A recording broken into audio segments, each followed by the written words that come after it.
All right. Beautiful. So we have myself, Sarah, and Derrick here today, and we wanted to talk a little bit about a topic that popped up for us personally. And it's all about imposter syndrome. And so I am an intuitive energy healer, um, and have this come up quite frequently. And Derrick, did you want to introduce yourself? Yeah, and my name is Derrick Ivey, and I'm a board certified clinical hypnotherapist, researcher, and intuitive healer. And yeah, Sarah and I have been doing a lot of healing work together. And yesterday, this topic came up, and we knew that we just could feel that there was going to be people that would benefit and that we would benefit from sharing our experience and journey with this. Yeah. And we were, I can't remember exactly what we were talking about, but we had this common like time frame of when our sort of journey, our healing journey started, and it was 2017. Hmm. And we're both sort of sitting going, we've got these things that we're trying to do in our business and our healing practice and wanting to share things out, but having these moments of like feeling like we're not experienced enough, we're not, haven't been doing this for long enough. And we both kind of looked at each other and went, that's ridiculous. Like, Right. we've both studied extensively in different things. I've actually studied under Derrick with his quantum shift program. And so, yeah, we just kind of laughed at it, going, this is ridiculous, but why do we feel this way? So, we wanted to kind of dig into that a little bit. And we thought, well, why not record it so that we can actually share this conversation while we're processing our stuff? Because as healers, we have to keep doing this stuff as well. We have different layers of imposter syndrome and fears and doubts and all this stuff that it continues to come up as we grow and expand. So, Yeah, and it's just one of those things that it's like it has a really older root to it, and it can be very subtle, like where it's kind of this program running in the background, but it's also filtering your experience and holding you back from yeah. places that your soul knows you're ready to go to. And I think because we work in the field of energetics, like we do work with the physical body, we do work with the mind, we do work with, all those layers of, consciousness, but at the core of it, it's the energy of it. So that's kind of intrigues me to go, well, are the things that I reasons I feel like an imposter even related to things I've experienced in this life? And when I do, I'm like, I don't think they do. I think they actually carry from, generational and past life stuff that's actually carried, I've brought with me, potentially to even be here having this conversation. Who knows? Um, And another thing about you and I, Sarah, is we're both the type of people that really like we want to get to the depth of it and to the bottom of like so we can get rid of it and learn the lesson and move on, get rid of that mm, energy that's holding us back. And I think that's something that like we really share is that depth and that desire to really see how far we can take everything, our energy healing practice, our how much deeply we can help people heal, how yeah, deeply we can do our own work, the yeah. different And I think layers we can get to. and we've talked a lot over the last couple of years about like those similarities, even though like so our stories are very different, like upbringing, early. life, and we'll get into that a little bit, but we have established that we both have this common trait, and that's like that in the depths of the dark bits, we get to a point where we're like, this is not okay. I'm not okay with Mm-hmm. this. Why am I like this? How can I fix it? Or even knowing that I know that I can fix this. I know that I can work on this. And I know that there's keys that I just need to find the keys and unlock Yes. it. So the things along our path that relate to what's actually happened in this life very much is like, I mean, I look at mine as like, okay, you dip into a really hard time or a struggle, and that's where you find a key, and that brings you back Mm-hmm. up. And then it's like you have to dip into, the muddy puddle to actually find the next key to help you go that little bit further. So yeah, Yeah, we it's we like talked. Yeah, no, you go. it's that where it's not always about going up the mountain and reaching the top of the mountain. Sometimes it's about going deep into the mud and the muck of that, and then taking what's in there to help us grow. Mm. Yeah. So and part of the difference between Derek and I, part of my imposter syndrome, even coming into helping people like this is was feeling like my early childhood and my upbringing actually didn't have, like, I didn't have enough point of reference of having worked through really hard shit to be able to actually Mm, hold that space for people. And I realize now that just because I haven't had those things in this, I mean, I have that when you dig into it, I have. I'm a very sensitive person. So the things that I did experience in my family life, even though they weren't major physical, emotional, those kinds of abuses, they still had that impact on me because I was a very sensitive child. But that's why I feel a bit like an imposter of like, well, how can I help someone who's been into these deep depths? But then when we dig into past life stuff and the energy of it, I'm like, oh, I carry a lot more than meets the eye right now. And mhm. then, I mean, you've had your, history early on has had a lot more of those darker, heavier themes, and you still feel the same way, which is fascinating to me. Of like, how do we get to this point where we've had such similar, journeys? Like we literally, it was 2017. We both worked out. I said to Derrick, what was your turning point where you came out of that and you started on this path? And he's like 2017. And I was like, me too. So, did you want to talk a little bit? I asked you the question yesterday of like where were you at in 2016? So right before you had that turning point. And yeah, if you can describe that and then I'll do the same. Yeah, so I first, the reason that what got me into my spiritual path was, I grew up in a very, very dysfunctional environment. Like, it was, there was a lot there. It wasn't the worst, but also it's like, I walked around most of my life thinking that I had a pretty normal childhood because that's all I knew.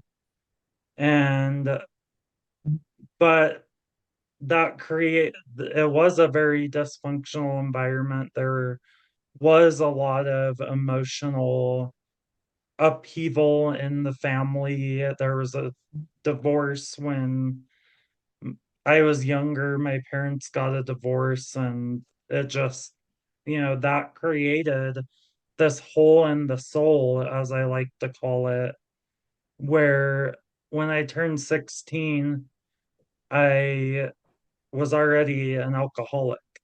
And that continued.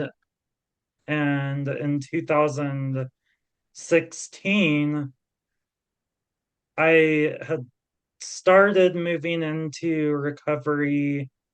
I started meditating in 2012, and I had periods where I would meditate, but then I would go back to drinking and doing all kinds of drugs just to escape that, to fill temporarily that hole in the soul. And 2017, that was when I finally was like, okay, this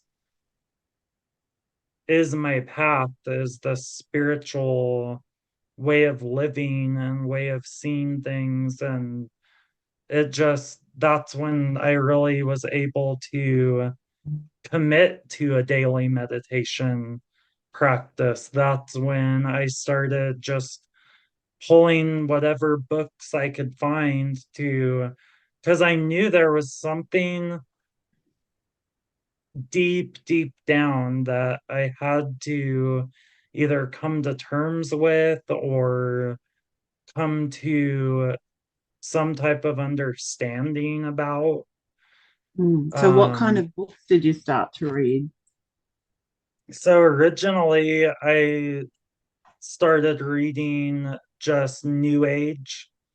Like the first one I read was The Power of Now by Eckhart Tolle. And It's that I familiar. remember reading that book and just having moments like, whoa, whoa, like that is mind blowing.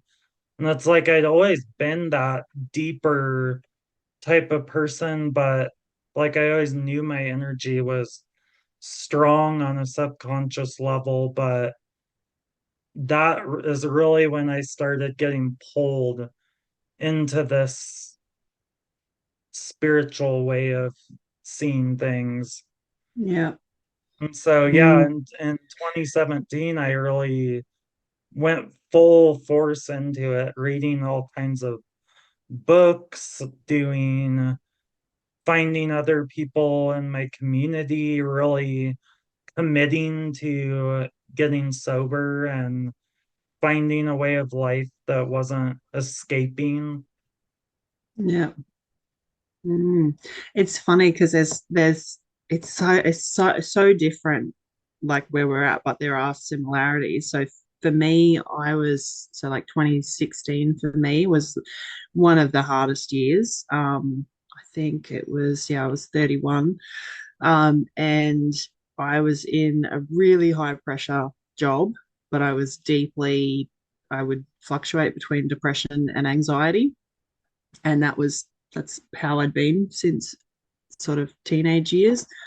And I had some stuff. We had, some stuff between my parents when I was a teenager, and those sorts of stresses on their relationship obviously carried over into me. So, but I blamed them for a lot of years. It was like, it's all because of you. Whereas now I realize that there's actually a lot of other stuff that I carry anyway. But so I was medicated. I was on antidepressants, which I would have been lost without, or I wouldn't have been functional had I not had those. But I was drinking and I was just smoking cigarettes as like every afternoon after work. And knowing that that wasn't very healthy, but kind of just knowing that I had to do it just to be able to sort of numb out whatever I was feeling to be able to get to sleep to go and do it the next day.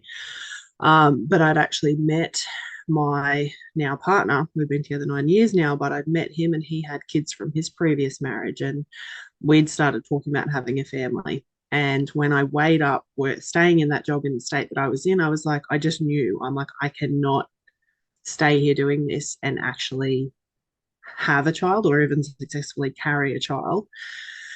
And so I went to my boss and said, well, this is what I want to do.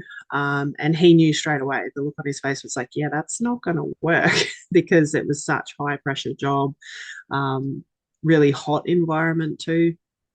And so they offered me a redundancy package, which was awesome. But yeah, then, coming out, I had a miscarriage not long after I left that job. And so that really it pushed me down even deeper. And I had to start a business because I needed income. And then it wasn't until I fell pregnant again 6 months after the miscarriage, and I had to then quit smoking and quit drinking. And then was still running the business. And then when he was born at the tail end of 2017, I knew I had this knowing coming into giving birth to him. I was like, I need to get my shit sorted because now I'm going to have a small child. So I started sort of, I think I just was putting it out to the universe as much as anything. Like I just knew internally that I needed help. My partner did suggest psychology, and that just made my anxiety even worse.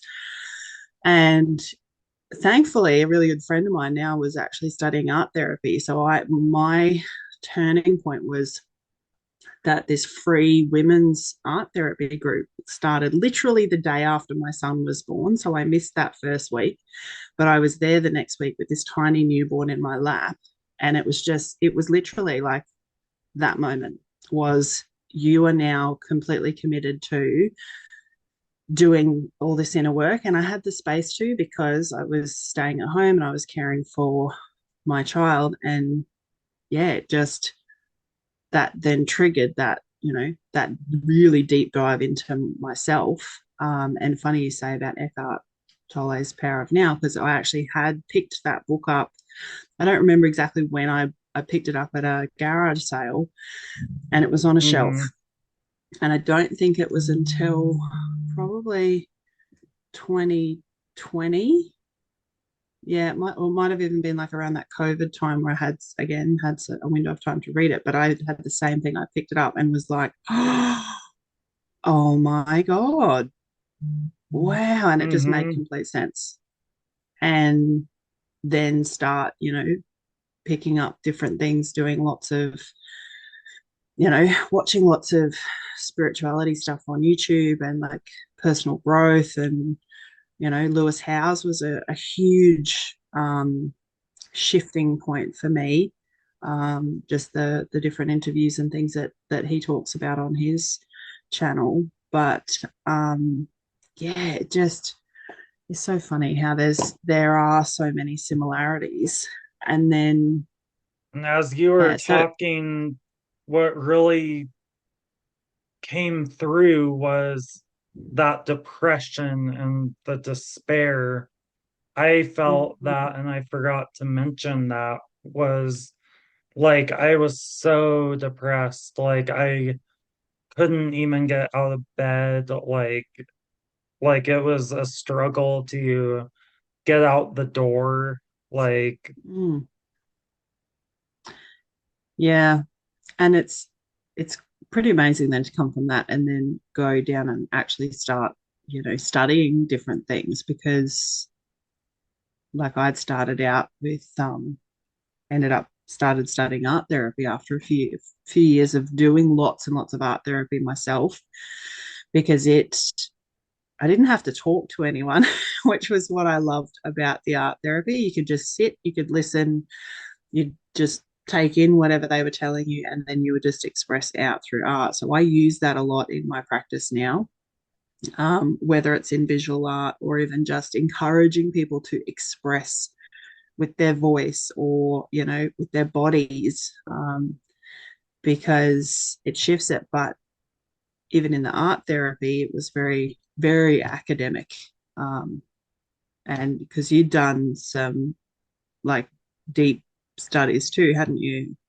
yeah, and actually what when you were talking, another parallel is like you found that women's art group, and at that time I found a alcohol and drug support group that Mm, I really hung on to that because mm, that was the turning point, was about that time when mm, I was like, okay, now I actually have to start working on myself. I can't continue to delude myself because really what was the other option was death, because Mm, I was to that point with my addiction that it was not just, like, oh, I drink too much on the weekend. It was like I was physically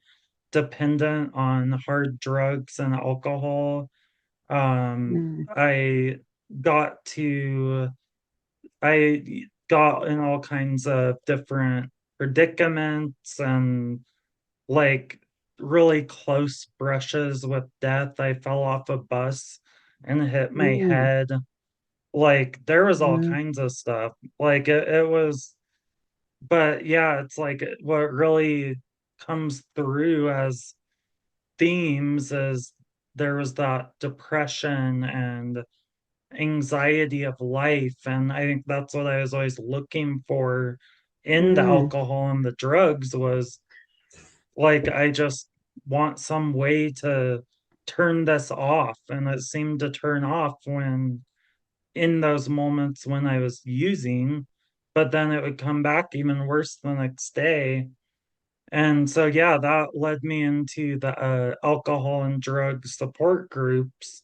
And mm, then from there, that's when I met some other people around there that taught me how to meditate better yeah, because I had already kind of started on my own, but they had been doing this.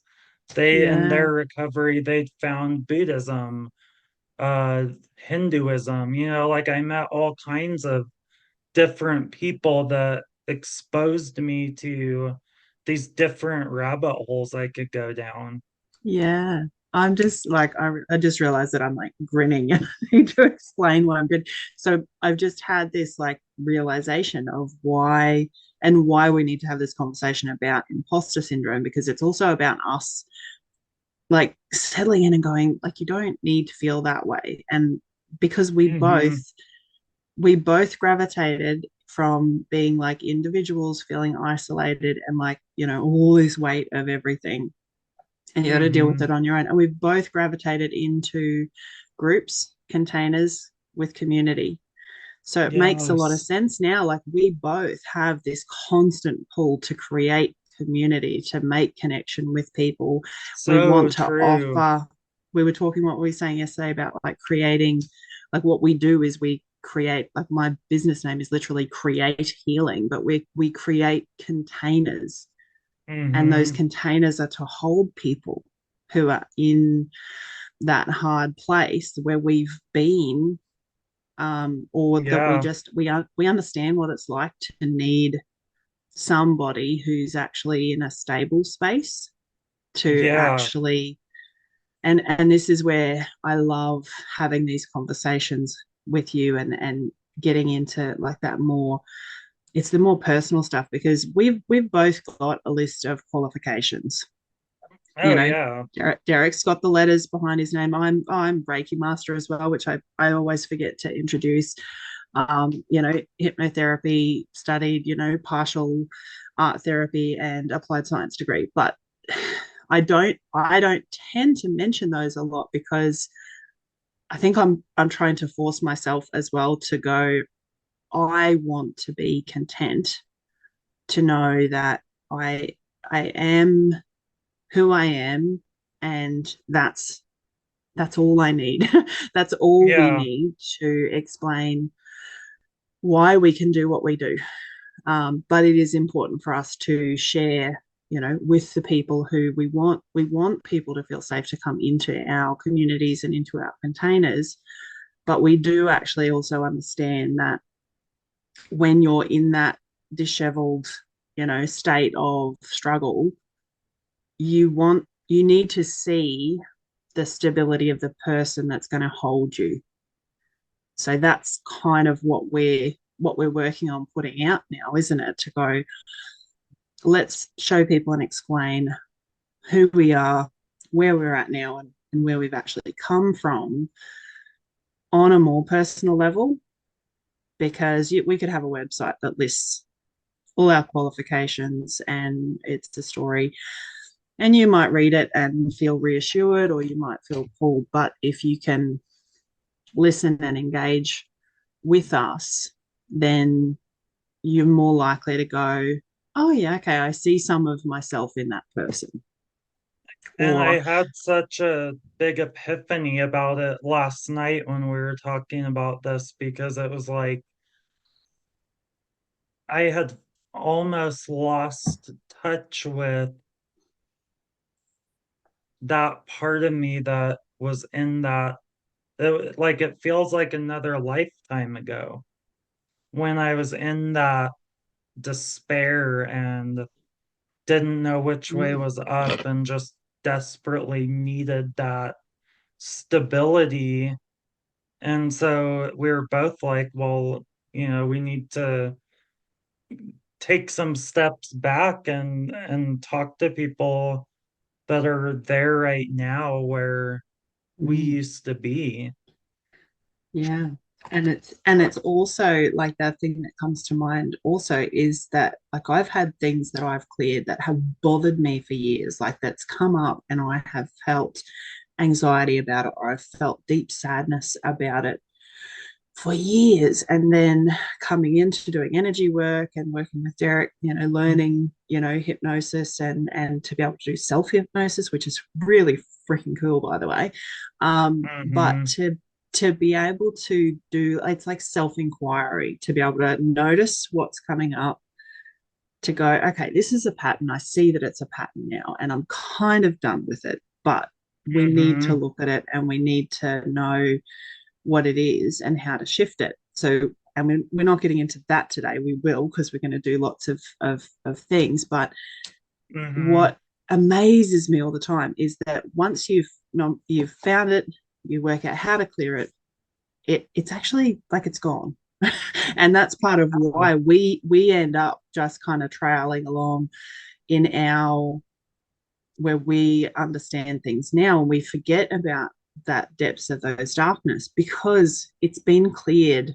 Like it clears so perfectly from our system. Oh, yeah. When we sit with it, we can, it's not like we've forgotten it, but the emotional charge and the energy of it's not actually in us anymore.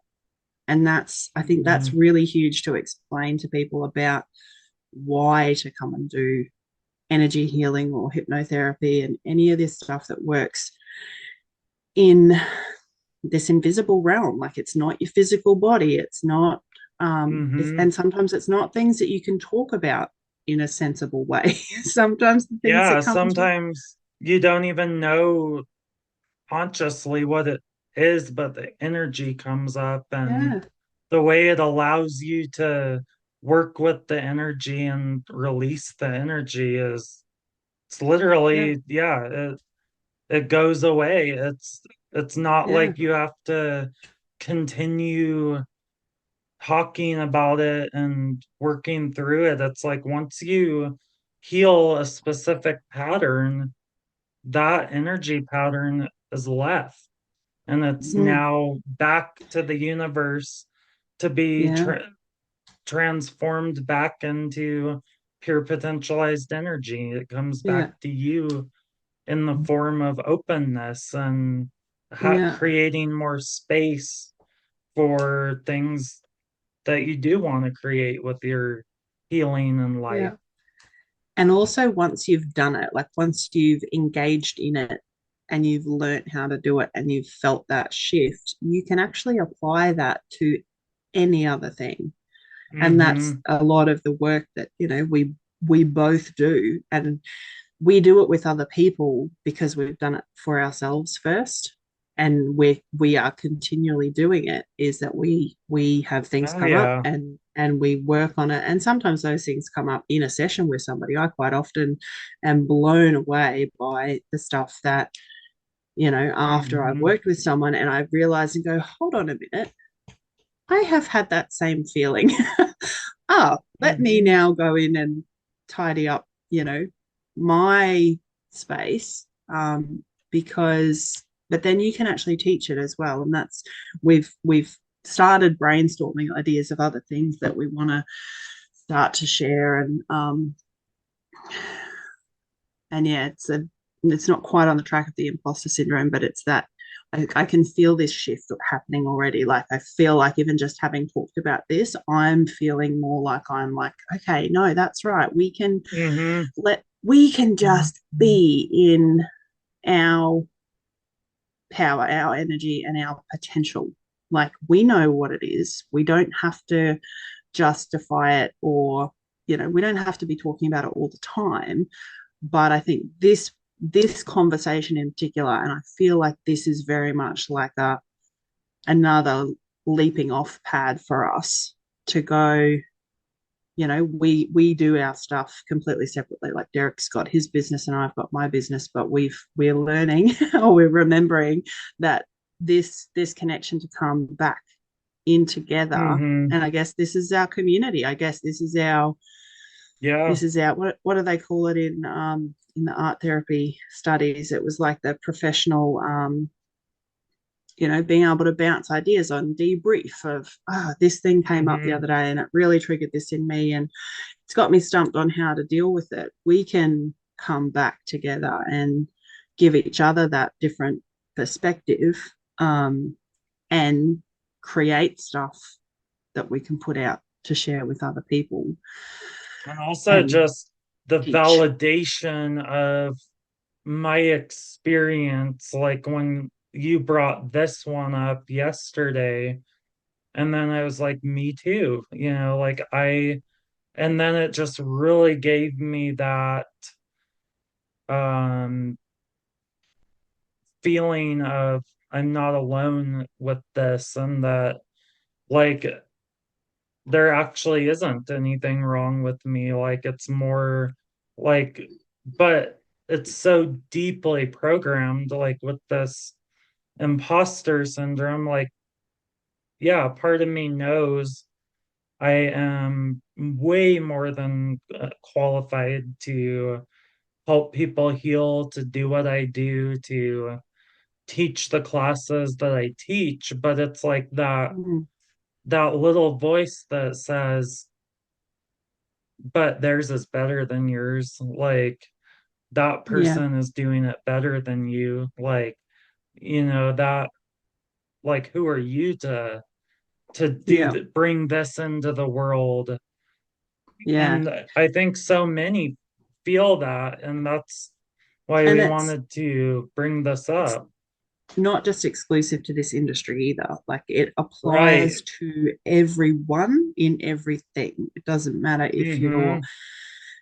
if you're working in, construction or, factory sort of worker settings, like quite often, especially if people are, maybe looking at a promotion of like, oh, do I really have the skills to be paid that extra money? Or, you know, my partner has, received, promotions and gone up in rank, but then ended up feeling like he's doing less work because in management roles, sometimes you end up doing less physical labor, but you're being paid for your leadership skills, for the Yep. fact that your brain can process logistic things that sometimes other workers they can't, and they don't have those life skills or those personality skills to do it. So you're being paid for those skills, but we quite often still go, oh, I don't feel worthy. And especially like a lot of us have, and this is one that we've both talked about a lot, and we're still working on our relationship with money and being worthy of receiving abundance.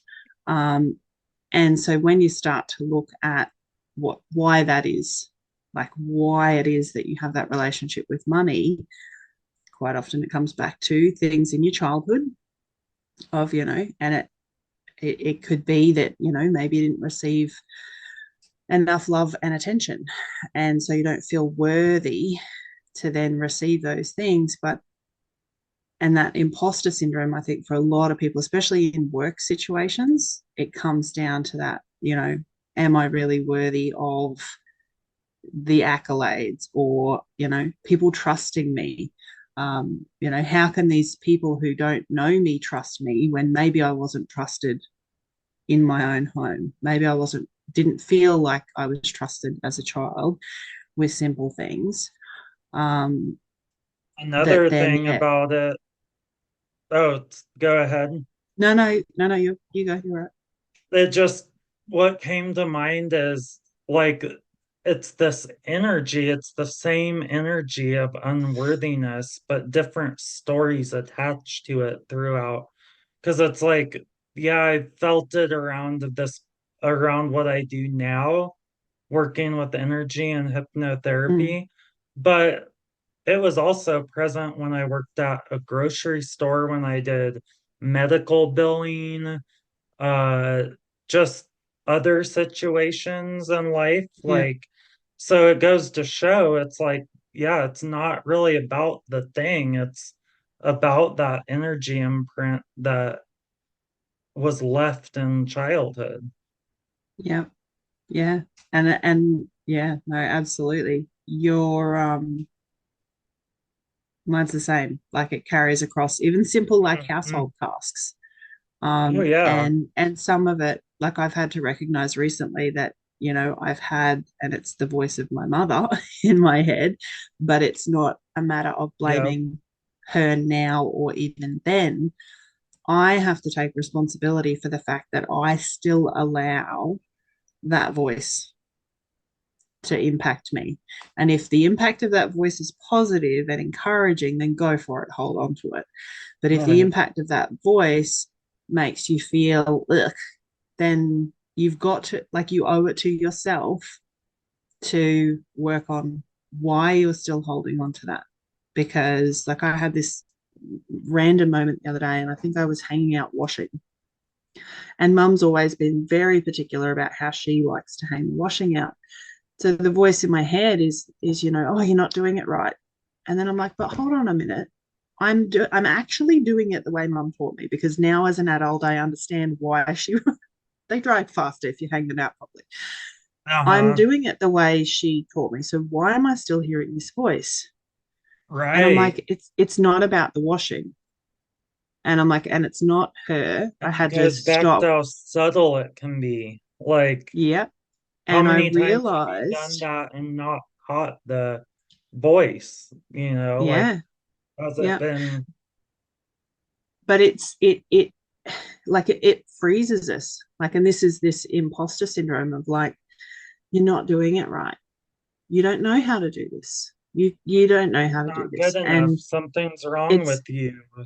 I You're, feel like there's a fear there too. Like for me, and even doing this and putting this out, if you had said to me even 12 months ago that we'd be doing this, I would have laughed and been like, you're hilarious.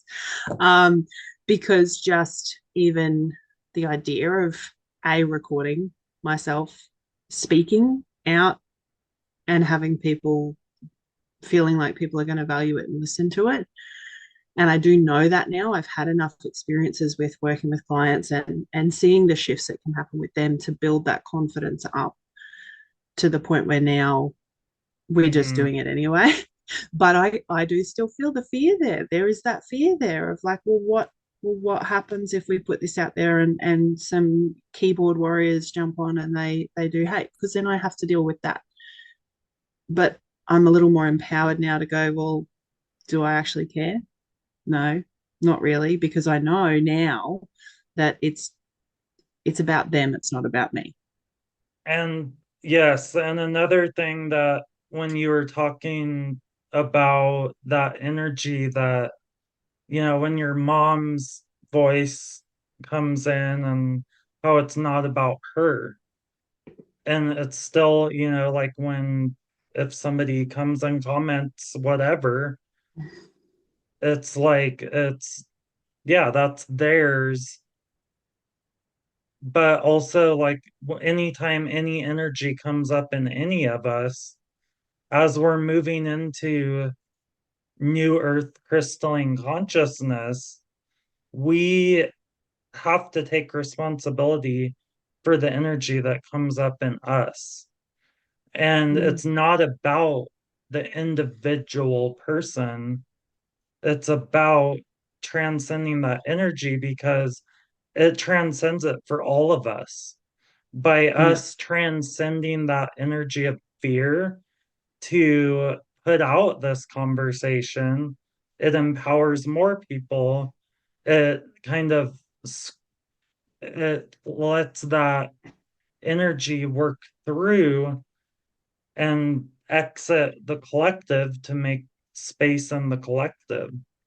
Yeah. So it's like, And yeah, it's I so think beautiful. that's what I love the most, like doing the quantum shift program with you last year and joining the dots. So it literally joins the dots between like meditation and all the spiritual aspects of, Buddhism Mm-hmm. and a lot of different, it covers a lot of different religions, but it carries that into like psychology, and then it carries it into like everyday life. Like you can apply it to all these Mm-hmm. different aspects, whether you're using it as a practitioner or not. But it really started to shift. Like it was remembering, like this is the thing. Yeah. Like some people say to me sometimes, oh, can you teach this, or we add this in as a course or whatever. I'm like, no, I'm actually not creating courses. I'm not teaching. I will share what has worked for me to help you remember, because we all actually know this stuff. It's all there and it's accessible. It's just that we get so weighed down by all of the emotional baggage, but that understanding that from that quantum point of view, that ripple effect out, and I just had this like warm, like, oh, let's just settle in and let's just keep doing this, because we were talking about issues with the algorithm before, and we had a bit of fear of like, okay, well, but if we share things to TikTok and if the algorithm's geared to not get this kind of stuff to them, then is it worth doing? And it's like, well, yeah, we should just do it anyway, because Mm-hmm. as quantum healers, we know that from a quantum point of view, what we're Mm-hmm. doing, even just by having this conversation, even before it's ever posted online, the fact that we can connect in real time. I'm in Australia, Derek's Yeah, in I'm Colorado. in USA, Colorado. So if that's not, that's just energy. That's we're still exchanging our Mm-hmm. energy. We're connected through internet waves that are traveling instantly. Yeah, it's like So there's absolutely. it's already happening. The ripple out of what we want for this is already happening because of our intention for it to be for the Mm-hmm. collective and for the highest good. It's already there. So yeah, I can feel this like excitement of like, Yeah, I ah, can, I know yeah, I am too. It's who like gives? as soon as we decided to have this conversation, I just felt so much energy open up. Like, yes, people need to hear that they're not alone feeling this type of thing, and Yeah, that,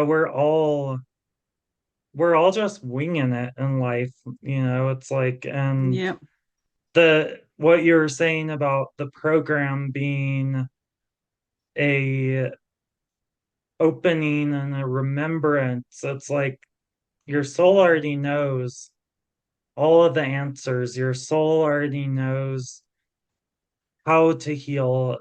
It already knows where you're supposed to go and what you need to get rid of. And but the way that we put it with these protocols and processes, like I told Sarah last night, yeah, it's like I make these protocols for you so you can have a process to follow, so you can have a sequence to kind of show you how it works, letting go of these patterns.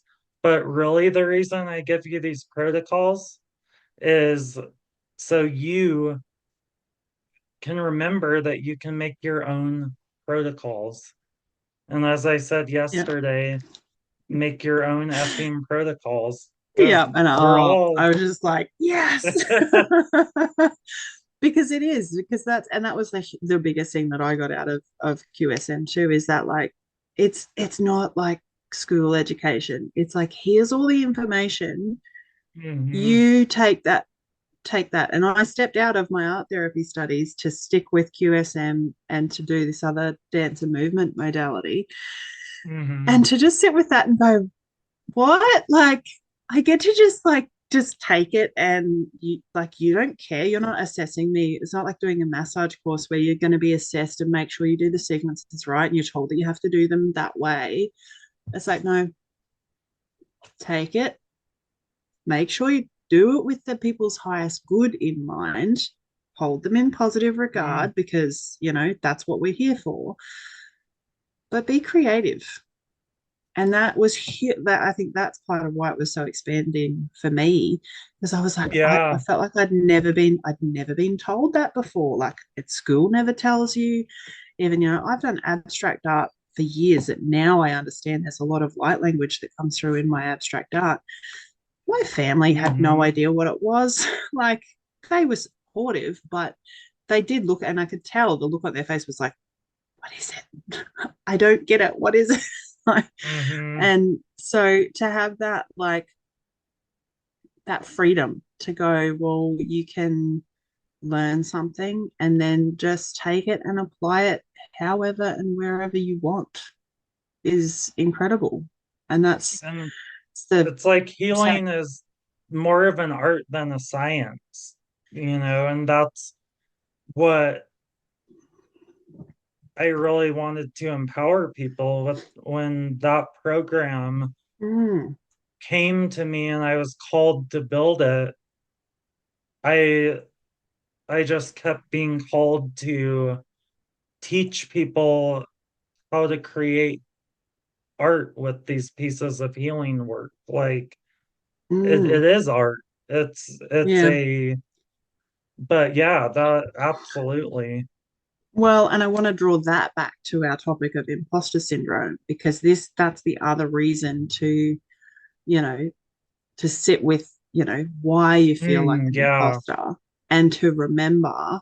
And if, you take away from this conversation, is that, like, we are all so unique. We are all so unique that whatever, it doesn't matter where we work. You could work at a pharmacy and you could just be Hmm. serving Oh people all yeah. day, but you have a unique energy signature that nobody else has. So, Yes. in how you interact with people, that's valuable. It's valuable to the Priceless. company that you work for, because you are the face of their company. You're the one dealing with their customers that makes them money. For the customers who come, when they Hmm. interact with you, if you are If you're a bright, parent, bubbly, or even if you're just genuine. Like, I used to do retail and I felt this immense pressure to always be smiley, and it felt like it was crushing my soul. Whereas yeah, your now I think if customer service voice. yeah, but now I think if I went into work in retail, I would actually be more honest. And if I was having a good day, I'd be bright and bubbly. And if I was having a shit day, I'd be like, well, hey, mate, you don't want to answer that question because I'm having a rough day, but what can I get you? And that authenticity, to be who you are and create that space, like, that's just step into it. Like, that's the reason to just take whatever the next step is, because nobody else can actually Oh do yeah. what you do. And that's why being, compensated with a pay rise or whatever, don't feel like you shouldn't, that you're not worthy of it, because nobody else can do what you do. You might be Hmm. replaceable as a number, except that, you need to be there if Yeah. if you want to be there. And if it's uncomfortable, or if it's a really horrid, toxic environment, then get out and go find something else to do. Um, but yeah, it's Everyone, yeah, it's like every single person has their harmonic signature. There's literally souls out there that need to hear it the way that you have to explain it, or your experience, or yeah. how you would teach something. So that's where that creativity comes in. But Yeah. then it's like we live in this culture where we are told to conform and to, like, how dare you deviate from the way that this is laid out. And, it's that Well, that's scary to go against, right? it's the So, pass uh, or fail of like school, of like, well, do you yeah. pass or do you fail? And it's like, well, in our world at least, failure is actually where you grow. If you're just passing through things, then that was the easy bit. It's And actually in where you're failing, that's where you grow.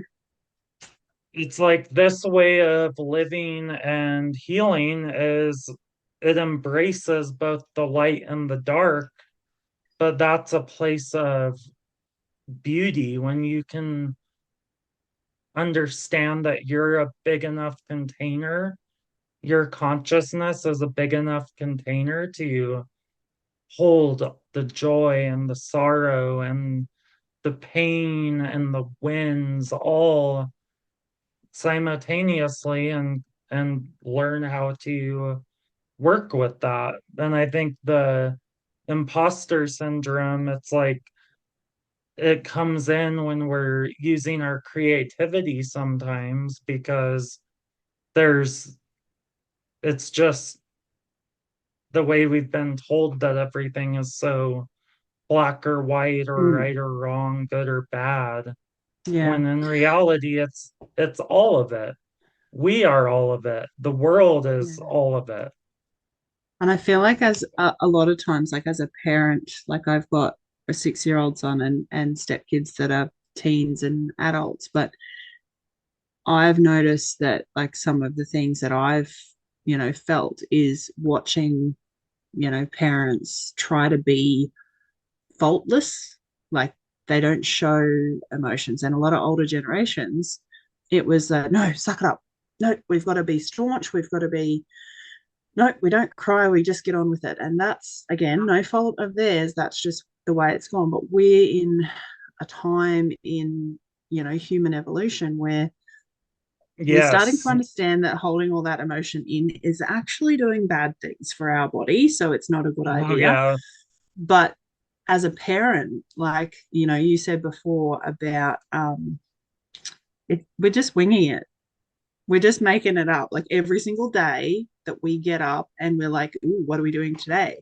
We're going to do some experiments. We're going to see, how we go managing our time to get things ready before work. Oh, look, today I didn't manage to do that job. That's okay. Don't worry about it. We'll do it tomorrow. But Hmm. we have to kind of learn how to give ourselves a bit of grace too. And that creativity, I think a lot of people get a bit like freaked out by it because they're not used to it. They're not used to being allowed room to just wing it and make it up as they go along, because we start structuring things. And I catch myself doing it with my son now, and he's craving to just leave me alone. I just want room to Hmm. just relax and just be myself. But he also has to learn how to navigate through a world that's not 100% open to full creativity yet. So it's really hard. It's really hard to Yeah. be a parent. And I quite often, feel like, I don't know what I'm doing. And I've started actually owning it with my son and saying, look, I know you're frustrated with me because I don't have all the answers, but nobody trained me. Nobody trains any parent. There's no school for this. And they couldn't, because you are different to that other kid. That's the same in life. The way And that I'm another going to thing deal with a is, situation is different. yeah, it's that I think in the way that we're moving in the world now, people don't want you to be perfect. People don't want you to be faultless because they know it's fake. No one is faultless. No one is Yeah. doesn't ever make a mistake or doesn't feel imposter syndrome. Like if you're, it's like we're moving into a consciousness that loves unconditionally. So you don't have to be perfect to deserve love. And Yeah. you never did, but like especially now, it's like it's embracing all of it and taking you as a entire being.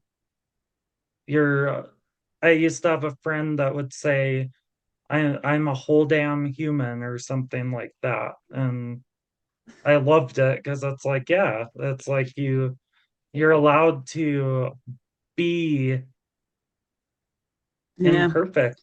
And Yeah. that's actually the perfection Yes. Yeah. And that's it. because of you're The unique. human experience is hard. Like just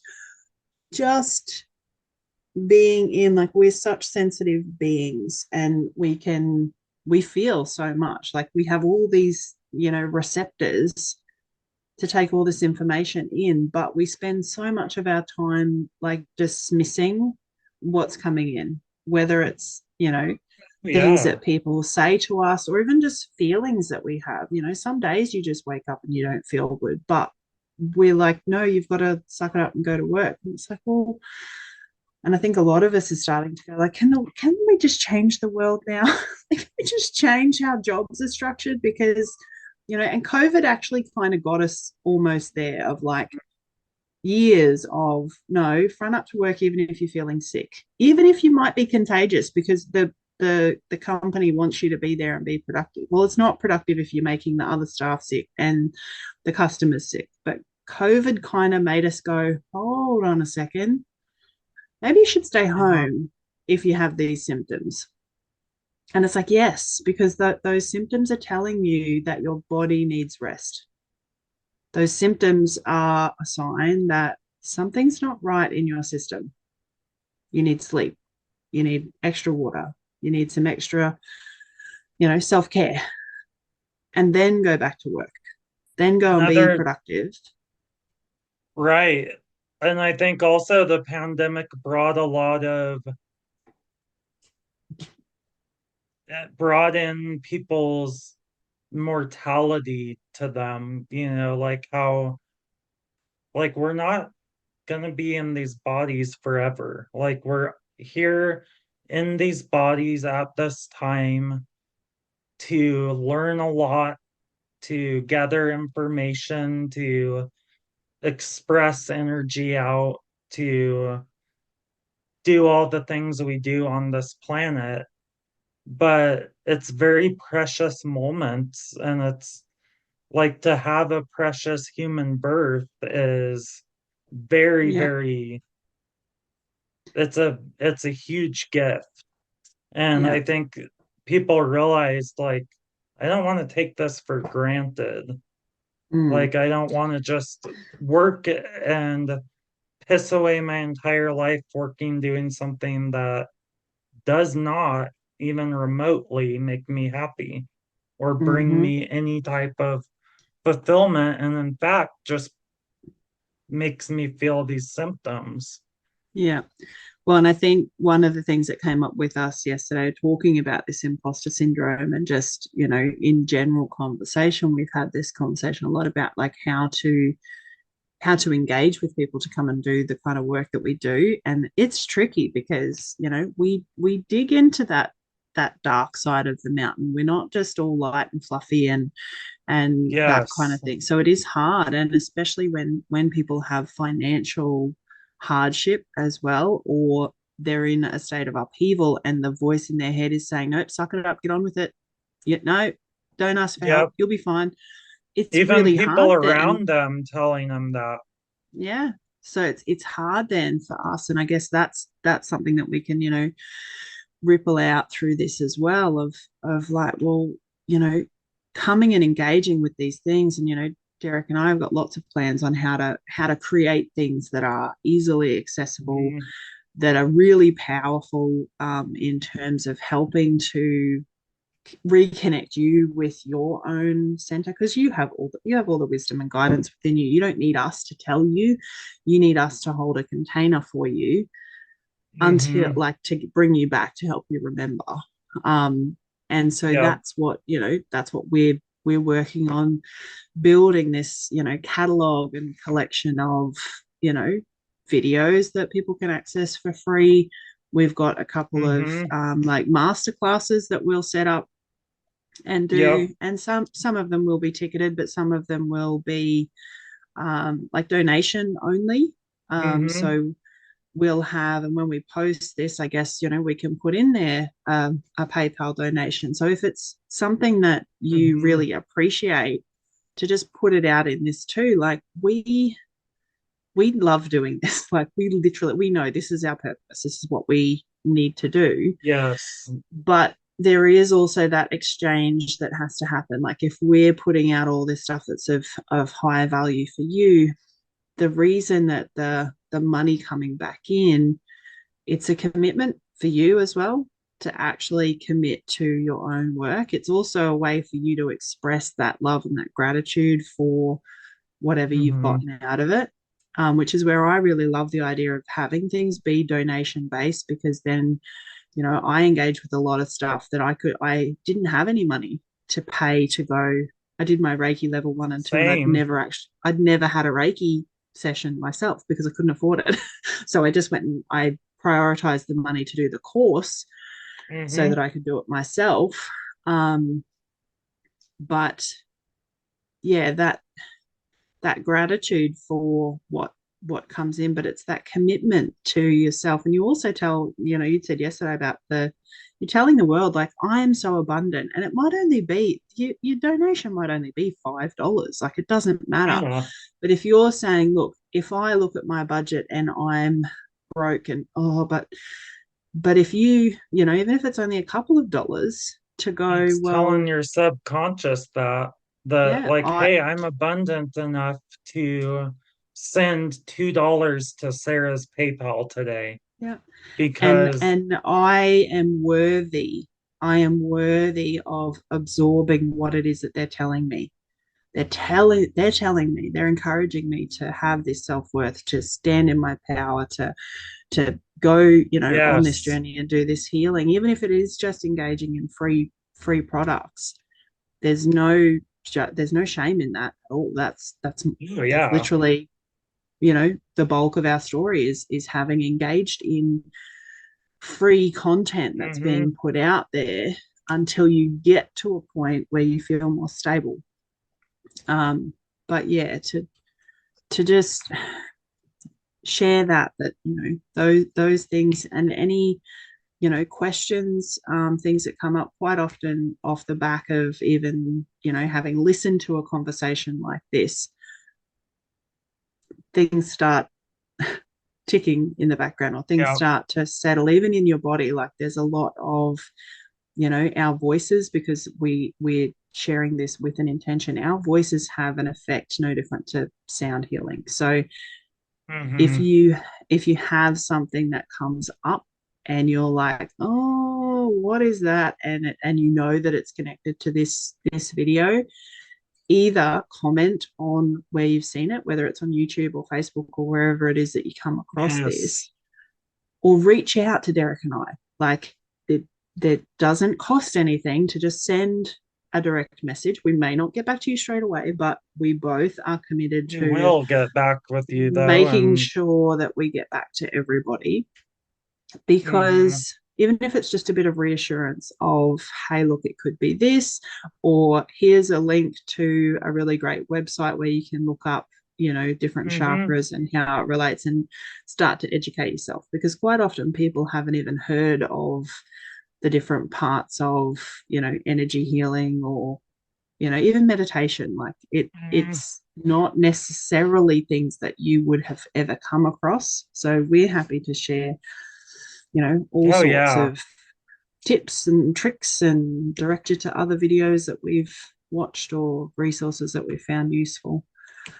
Yeah, and But yeah. if you had a shift, definitely let us know in the comments. If it opens something else up for Mm, you. Also, if somebody else you know would benefit from this conversation, please feel free to share that with them because that's how we get this out to more souls that really a lot of people need to hear things like this to let them know yeah. that they're not alone, that they're not crazy, like, so please share it. Please Yeah. comment, like the video. So did you want to go through where you are reachable? So Yeah. TikTok, and So we'll put these in the comments as well.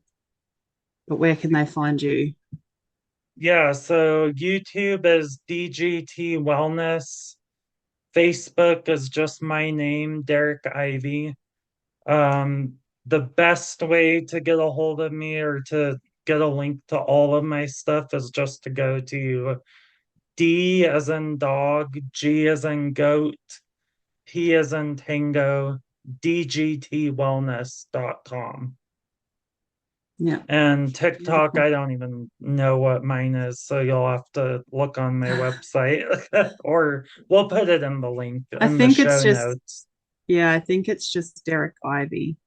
And yeah, mine's Create Healing on TikTok and Facebook, or Sarah Intuitive Healing Healer on Facebook. But yeah, if there's anything at all, any curiosities or anything that you're like, hey, I wonder if you could like make a video about this, please drop a comment below, because it just helps us to know what people are needing as well.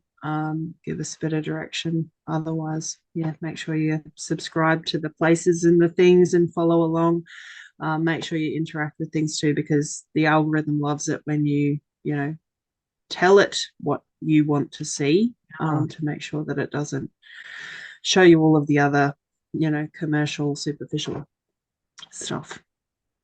So yes. yeah, well, that feels like we've rounded out beautifully. We'll Yes. stop that And there. thank you everyone for watching and being here. Yeah, thank you so much.